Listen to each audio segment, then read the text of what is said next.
Alors, je vais vous demander d'avoir un petit peu d'imagination et d'imaginer que je suis allongée sur un canapé. Coupe budgétaire, vous comprenez. J'ai l'impression de faire une séance chez le psy. En même temps, 200 psy, rien que pour moi. Je suis plutôt flattée. Et c'est vrai, je suis flattée. Et très contente d'être là devant vous. Je me présente, je suis Cassandre, avec un K. Je suis ostéopathe dans mon cabinet et je suis aussi sapeur-pompier volontaire. Ça fait tellement longtemps que, vous savez, on arrête de compter quand ça fait 10 ans, 9 mois et 29 jours. J'ai aussi une femme formidable, un logo à mon effigie, un chien, une chatte, 3 souris, enfin, que demande le peuple. Mais vous allez me dire, c'est génial. Mais je vous aurais pas cru encore il y a quelques temps. Pour en arriver là, j'ai quand même dû me battre et faire des choix un peu contre toute attente. Mais je vais vous expliquer. Revenons un peu en arrière. J'ai toujours eu envie d'être pompier, mais je ne sais pas depuis quand ça remonte. J'ai envie de dire, j'ai bassiné mes parents apparemment très tôt. Et ils pensent que ça vient de la naissance de ma sœur. Alors oui, j'étais là, dans la salle d'accouchement à ce moment-là, qui n'était autre que le salon. Elle est arrivée beaucoup plus vite que prévu. Donc du coup, l'accouchement s'est fait à la maison, avec les pompiers. Et moi, pendant ce temps-là, j'avais 3 ans, et j'ai réussi à ouvrir la porte d'entrée.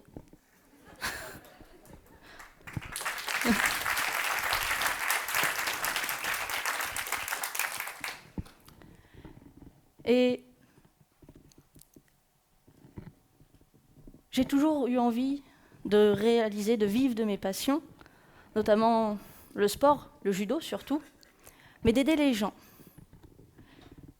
Et médecin humanitaire, judoka professionnel, archéologue de renommée, ça fait super classe. Mais c'est 3 vies en une. Donc oui, quand on a 10 ans, tout est possible. Oh, on va se calmer. Pompier, ça répond plutôt bien aux critères. Sapeur-pompier, j'ai réussi à être à l'âge de 12 ans, jusqu'à mes 17 ans. À 17 ans et 3 mois, je signe comme sapeur-pompier volontaire. Donc je monte enfin dans les mythiques camions rouges. Je sauve des gens, je réalise des accouchements. J'adore ce que je fais. Mais ce que je vous raconte est plutôt génial. Mais il n'y a pas que des fins heureuses. La vraie vie est plus dure. La vraie détresse des gens est plus dure à voir. Et elle l'est encore plus quand elle nous touche. Et dès 2012, j'ai 17 ans et 9 mois. J'ai eu mon bac. Je rentre de vacances. Je profite avant mon entrée en prépa. Et ma mère fait un malaise. Comme je suis sur place, je switch directement et inconsciemment en mode pompier. C'est clair dans ma tête, je sais quoi faire, comment faire, tout va bien se passer. Bah non. Elle fait un arrêt cardiaque. Je fais le massage, j'appelle les pompiers en même temps. Ils arrivent vite, hein, mais ça paraît une éternité. Elle est finalement transportée à Paris. On nous dit rupture d'anévrisme. Je connais pas. Donc on attend. 1 semaine d'attente. Plusieurs chirurgies. Le verdict tombe. Elle ne se réveillera pas. Les dommages au cerveau sont trop importants.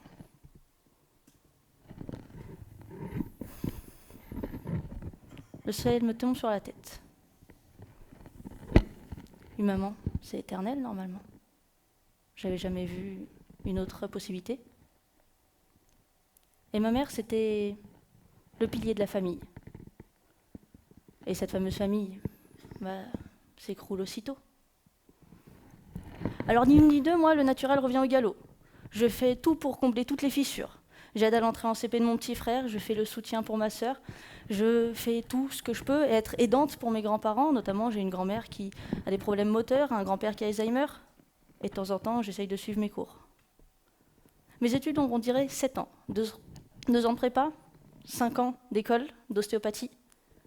Et pendant ce temps, j'étais aidante, j'étais pompier, j'étais grande sœur, avec des petits boulots pour mettre un peu de beurre dans les épinards. C'était compliqué, mais j'ai pas lâché. Bon, j'ai failli, hein. À maintes reprises. Et surtout les pompiers. Parce qu'en fait, la détresse des gens devenait insupportable. Ça devenait la mienne. Et quelle idée de faire autant d'études, tout ça, quand on n'a pas d'argent, parce que les études coûtent un bras, et surtout quand on n'a pas la disponibilité émotionnelle. Évidemment, bon nombre de mon entourage attendait juste que je tombe. Mais non. Enfin, pas trop. Des hauts, des bas, des très bas. Vive l'échange chez le psy. Mais deux choses ont vraiment permis d'avancer. La première était assez involontaire d'une part d'une collègue. Un jour où j'ai pris ma garde, elle me dit « Mais dis donc, tu ne pleures pas ?»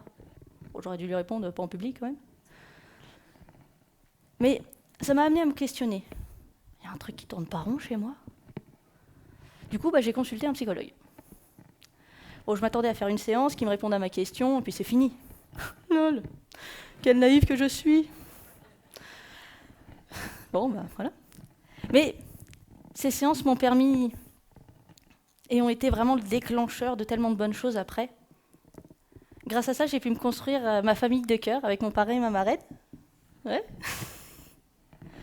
J'ai pu aussi m'ouvrir aux rencontres bienveillantes et surtout accepter la nouvelle ligne, le nouveau chemin que prenait ma vie. Alors le changement, c'est angoissant. Hein. J'ai angoissé. Hein. Mais on arrive quand même à avoir de bonnes choses.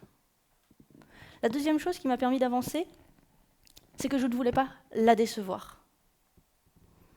Parce qu'en fait, je savais qu'elle voulait que je réussisse ma vie. Et pour y arriver, il faut d'abord y croire. Alors quand vous avez comme moi une confiance en vous digne du zéro absolu à peu près, c'est compliqué. Et laissez croire quelqu'un, déléguer. C'est elle qui a cru en moi et j'ai réussi à avancer. J'ai toujours gardé en tête comme quoi elle voulait que je réussisse ma vie, que je vive de mes passions, que je vive ma passion. Aider et être aidé n'est pas complètement incompatible. C'est même souvent complémentaire. Mais il faut être capable de s'ouvrir pour voir les opportunités. Vous savez, moi, je ne crois pas qu'il y ait de bonnes ou de mauvaises situations. Si je devais résumer ma vie avec vous aujourd'hui, je dirais que c'est avant tout des rencontres.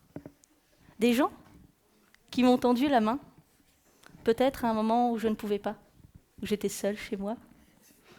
Oh, je vois des bons là, ça c'est bien.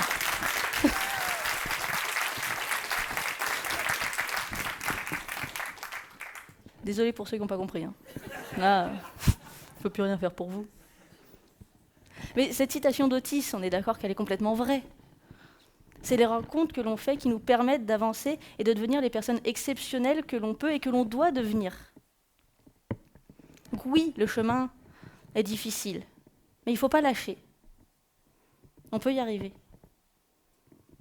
Et maintenant, je peux vous dire que j'aime ma vie, j'aime ce que je fais, je vis ma passion et je vis de ma passion. Bon, j'en ai une toutes les semaines, hein, de nouvelles. Mais profitez de la vie. Vivez passionné et vivez passionnément. Mais pour y arriver, il faut d'abord y croire.